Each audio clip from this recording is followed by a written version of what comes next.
बघा एक एक मार्काला येणारा क्वेश्चन बघा आता एक एक मार्कासाठी.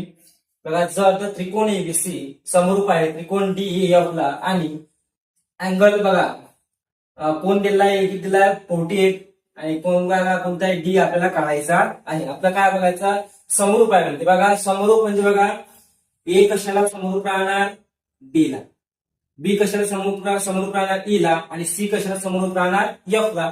आपल्याला बघा ए किती दिला आहे ए ची व्हॅल्यू किती दिला अँगल ए ची व्हॅल्यू 48. अँगल ए कशाला समरूप राहणार अँगल डी ला, कशाला अँगल डी ला.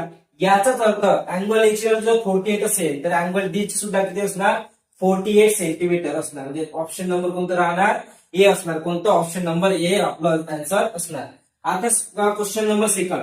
त्रिकोण एबीसी हा समरूप आहे त्रिकोण पी क्यू आर जर AB बरोबर 4 PQ बरोबर 6 आणि QR बरोबर 90 सेंटीमीटर तर आपल्याला काय करायचं BC आपल्याला काढायचं आहे. मग बघा आता समरूप त्रिकोणाच्या बाजूनुसार बघा आता काय AB काय बघा आता इथे काय येणार AB भागीला काय येणार बघा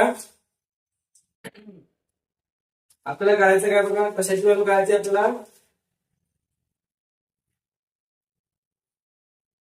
AB भागीला बघा AB भागीला काय करायचं PQ काय करायचं AB भागीला काय येणार PQ बरोबर काय येणार बघा पुन्हा काय दिलाय AB दिलाय PQ दिलाय आणि काय QR दिलाय काय दिलाय